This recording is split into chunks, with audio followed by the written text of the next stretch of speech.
Assalamualaikum warahmatullahi wabarakatuh. Selamat pagi dan salam sejahtera untuk kita semuanya. Halo anak-anakku kelas 3 yang Patris sayangi. Jumpa lagi bersama Patris di sini. Semoga kita semuanya dalam kondisi sehat dan kondisi yang sebaik-baiknya. Ya, baik anak-anakku kelas 3, untuk hari ini Patris kembali akan menyampaikan materi masih dalam tema 1 ya, pertumbuhan dan perkembangan makhluk hidup. Subtema 2, pertumbuhan dan perkembangan manusia, pembelajaran 6. Baik anak-anakku, untuk tema 1 ini, pembelajaran 6 ini, ya, kalian bisa buka bukunya halaman 93. Kemudian perhatikan gambar berikut ini. Nah, kalian sudah melihat gambar di situ, ya. Jadi untuk gambar ini coba kalian buatlah suatu cerita berdasarkan gambar di atas dengan menggunakan bahasamu sendiri. Ya, jadi kalau kita melihat di sini ada gambar Siti ya. Gambar Siti ini akan tidur. Nah, sebelum tidur Siti itu mencuci kaki dulu, kemudian menggosok gigi, kemudian berdoa dan tidur gitu ya. Nah, ini gambar. Nah, ini cerita berdasarkan Patris ya, tapi kalian bisa menceritakan menggunakan bahasamu sendiri-sendiri, gitu ya. Nah, ini kerjakan sebagai tugas halaman 93, gitu ya. Nah, baik, kita lanjut. Nah, setiap hari kita melakukan kegiatan. Tubuh kita menjadi lelah dan butuh istirahat. Salah satu cara tubuh kita beristirahat adalah tidur, ya. Jadi perlu kalian ketahui bahwa tidur ini adalah istirahat yang paling baik. Karena apa? Jadi ketika tidur, semua organ tubuh kalian diistirahatkan atau berhenti beraktivitas. Ya, sehingga nantinya diharapkan ketika bangun kalian bugar kembali, gitu ya. Itu adalah tidur. Kemudian manusia mengalami pertumbuhan saat tidur. Oleh karena itu, kita perlu tidur yang cukup untuk kesehatan tubuh kita. Tidur juga tidak boleh terlalu lama karena membuat badan menjadi lemas dan tidak sehat. Begitu ya. Jadi tidur itu memang istirahat yang baik, tapi tidak boleh terlalu lama. Karena apa? Karena membuat badan kita menjadi lemas, ya, dan tidak sehat. Ya, jadi kalau kebanyakan tidur juga akibatnya males ya, karena tidur terus begitu. Ya. Oleh karena itu, tidur tidak boleh terlalu lama. Baik, kita lanjut. Nah, ada hal-hal yang dilakukan sebelum tidur. Apa saja? Ya, yang pertama ini adalah mencuci kaki.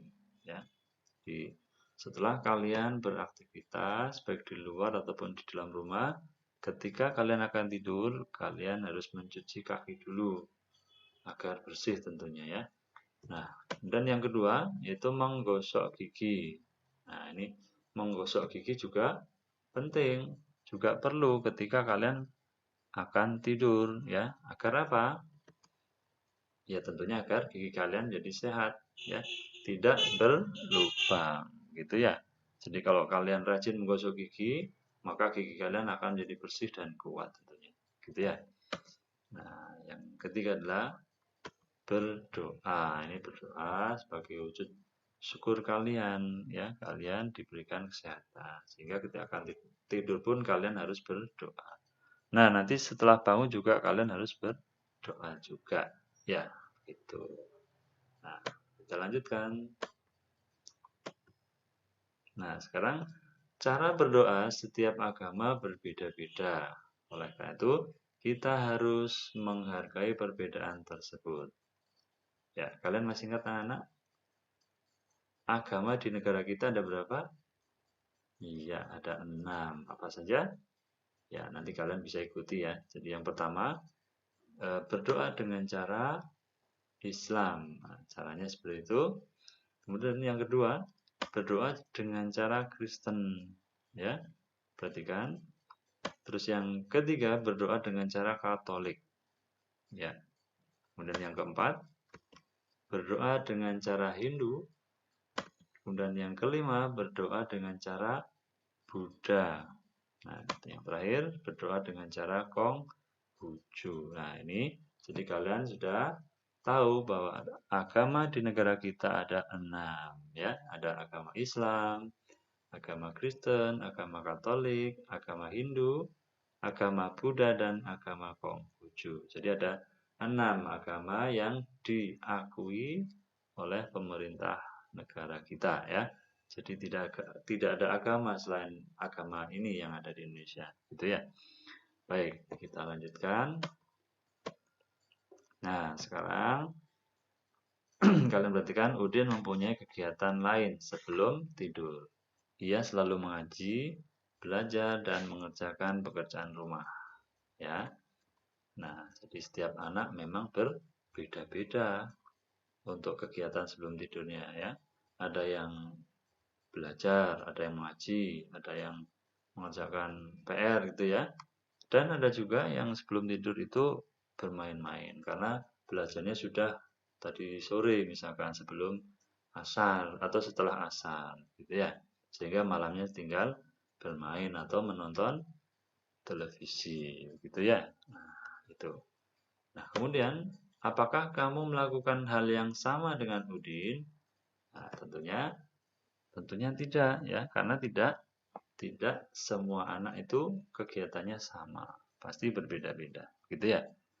Jadi tergantung dari kalian masing-masing, gitu ya. Nah, terus yang ketiga, perhatikan, ayo kita bantu Udin belajar mengerjakan latihan pengurangan. Ya, jadi untuk pengurangan ini sudah diajarkan pada pembahasan sebelumnya ya. Nah, untuk kali ini Patris akan menjelaskan kembali tentang pengurangan dengan menggunakan teknik menyimpan. Dengan teknik meminjam. Maaf. Nah, kita lihat contohnya. Perhatikan, pasangkan soal dan jawabannya. Nah, ini kalian perhatikan. Di sini ada berapa ini? Ada 5 soal ya. Nah, ini soal ini nanti dikerjakan ya. Nah, akan Patris contohkan untuk soal yang pertama dulu. Ya. Baik, caranya perhatikan, kita tuliskan dulu angka 5176, yang kedua 4328. Kita kurangkan ya. Jadi ya kita ikuti. Yang pertama, yang kita kurangi adalah angka yang menempati nilai satuan terlebih dahulu atau yang ada di sebelah kanan atau yang paling belakang ya. Baik, jadi 6 dikurangi 8 bisa apa tidak anak-anak? Iya, tidak bisa. Karena apa? Angka 6 lebih kecil dari 8 ya. Oleh karena itu kita harus meminjam. Minjam kemana? Minjam ke angka di depannya, yaitu ke yang nilai puluhan. Nah, pinjam berapa ya? Pinjamnya 1 ya. Jadi pinjam 1 ini dinilai sebagai puluhan, maka 10 ya, jadi dinilai 10, maka ditambahkan 6, jadi ini angka 6 kita coret ya. Nah, ini angka 6 kita coret karena sudah ditambah 10 menjadi 16, gitu ya. Nah, kalau 16 dikurangi 8, hasilnya adalah 8, gitu ya. Nah, kita lanjut untuk bilangan ataupun angka yang menempati nilai puluhan. Tadi kita sudah pinjam 1, sudah dipinjam 1. Berarti di sini tinggal berapa? Tinggal 6. Jadi angka 7 kita coret. Nah, ini berubah menjadi 6. Nah, 6 dikurangi 2, hasilnya adalah 4. Gitu ya. Nah, gitu. Nah, sekarang angka berikutnya yang akan kita kurangi adalah yang menempati nilai ratusan. Ini angka 1 ini dikurangi 3. Bisa apa tidak anak-anak? Iya, tidak bisa. Karena apa? Lebih kecil dari 3. Nah, caranya seperti biasanya kita pinjam angka di depannya. Ya. Nah, ini pinjam 1 ya. 1 ini tadi dinilai sebagai 10 sehingga di sini 10 ditambah 1 maka menjadi 11. Ini angka 1 kita coret ya. Kemudian kita ganti menjadi angka 11. Nah, kemudian 11 dikurangi 3 hasilnya adalah 8. Begitu ya. Nah, begitu caranya. Nah, kemudian sekarang angka yang terakhir yang menempati nilai ribuan. Nah, ini tadi sudah kita pinjam 1 sehingga angka 5 ini berubah atau kita ganti ya, kita coret menjadi berapa? 4 ya. Jadi 4 dikurangi 4 hasilnya berapa? 0 gitu ya. Nah, ini sudah muncul jadi 4 dikurangi 4 adalah 0. Gitu ya. Nah, karena 0 tidak kita tulis, berarti kita hapus saja. Gitu ya. Nah, seperti itu anak-anak ya. Jadi hasilnya adalah 848. Nah, kita lihat pada soal untuk yang pertama ini jawabannya adalah jawabannya adalah 848. Nah, kita garis. Nah, seperti ini ya.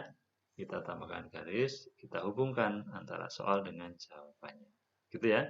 Nah, untuk soal nomor 2, nomor 3, nomor 4, dan nomor 5, silahkan kalian cari sendiri dengan menggunakan pengurangan bersusun seperti yang sudah Pak Tris contohkan ya.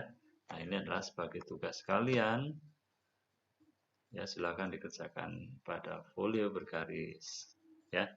Nah, itu jadi penjelasan dari Pak Tris ya. Terima kasih ya atas perhatian kalian semuanya. Ya. Jadi jangan lupa di subscribe bagi yang belum, bagi yang sudah terima kasih. Dan jangan lupa untuk tugas kalian tadi sudah Pak Tris berikan ya, silahkan dikerjakan. Kemudian di kertas folio bergaris, kemudian dikirimkan ke guru kelas kalian masing-masing, gitu ya. Jadi seperti dulu dari Pak Tris, semoga bermanfaat. Kurang lebihnya mohon maaf. Ya, jangan lupa untuk selalu menjaga kesehatan dan tetap semangat dan selalu mematuhi orang tua kalian masing-masing. Terima kasih atas perhatiannya Pak Tris Assalamualaikum warahmatullahi wabarakatuh.